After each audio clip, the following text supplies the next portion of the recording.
Lisa, I want to also bring you in on this conversation. You hear that term "fatal funnel," and you're put into a position of Brett Hankison through his testimony and also through the closing arguments here. Can you let us know? It's easy for many of us who have not been in a situation, are not members of law enforcement, have not responded to a exigent circumstance or where a crime is going down or having gunshots in our ears. Can you give us from a police perspective, based on how Brett Hankison testified about that chaotic situation, do you think that he was following the proper procedure and protocol, or do you think that he deviated that to the extent that the state's case and the charges that he's facing have been made out?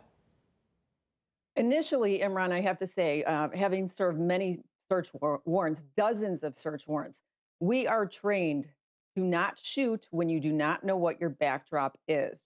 So, shooting through a window with a blind, with blackout curtains, we are not trained to do that. We need to see what the threat is so we know what the backdrop is.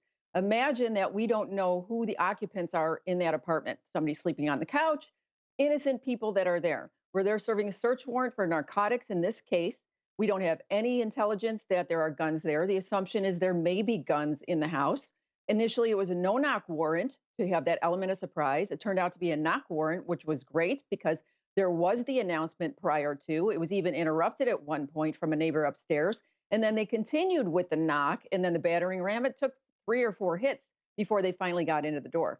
So, with training, with law enforcement training, you do not shoot in that manner. The muzzle flash that he said he was able to see through the window, that made sense. Even with a blackout blind and the vertical blinds, you can still see the illumination inside a building. I've done tons of training with that, with flashbangs, et cetera, where we can see inside those flashes. The only problem that I have is, did they prove the point that he was not aware of the other apartments?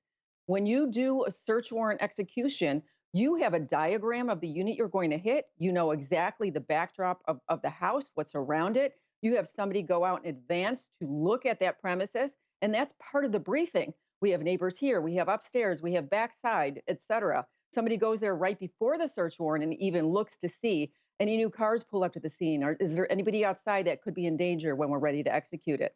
So if they were able to prove that he had the intelligence of the other apartment buildings, then it's going to be a hard sell. Yeah, and listen, I think the defense was saying that there was not enough pre-briefing going into this with the TAC plan or what have you. Let's take a look right now of what the prosecution argued to this jury during their... Okay, so that is Barbara Whaley's, the prosecutor in this case, and her closing arguments to the jury.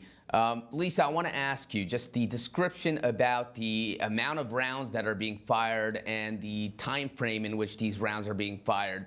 You think the prosecution is making a credible case of the wanton endangerment just by that point alone, just the sheer amount of rounds being fired in that quick succession?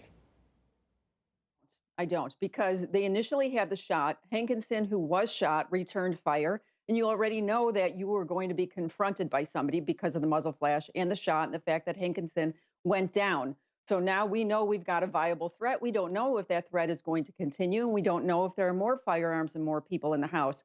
So it's perfectly acceptable within that period of time to go ahead and empty his magazine as he had done that. And later, even Hankinson said, I kept hearing this volleying, this back and forth. He didn't get to see all those shots go off. So in his mind, when he was on the side of the building, he had the assumption that that was return fire. And what it actually was Hankinson engaging his weapon 6 times and Cosgrove shooting, completely emptying his magazine with all 16 rounds. So Brett Hankison taking the stand and testifying in his own defense, arguably probably the most important piece of testimony that the jury is considering right now as they deliberate his fate.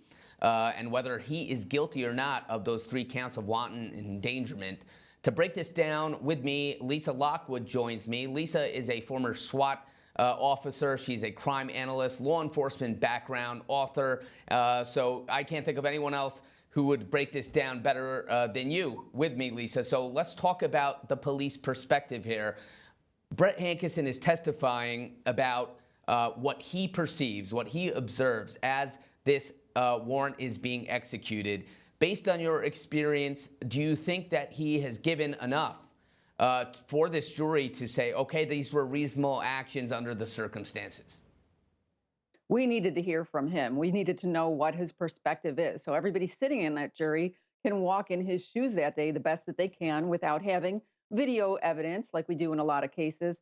So everything that comes out of his mouth is his perspective on what he thought. We knew that in the end, it wasn't rifle fire that was being shot. And his perspective was over and over again. I thought it was based on the flash from the muzzle. So if his mind is set that it's a rifle, and if it's a high-powered rifle, and if it's an automatic rifle, and he hears multiple bullets, like he explained that he did, and just kept volleying back and forth because there were two other officers firing, but he wasn't in a position where he could see what was happening. I think that perspective is going to be extremely helpful as long as the jurors understand that this all happened within a 5 to 10 second period. Yeah, and the defense really trying to bring the jury into the shoes of Brett Hankison. On cross-examination, the state tried to do otherwise. They tried to cross-examine and poke holes in what his testimony was, and will be arguing and have argued to this jury that his actions were not excusable, they were criminal. Let's take a look at some of that cross-examination.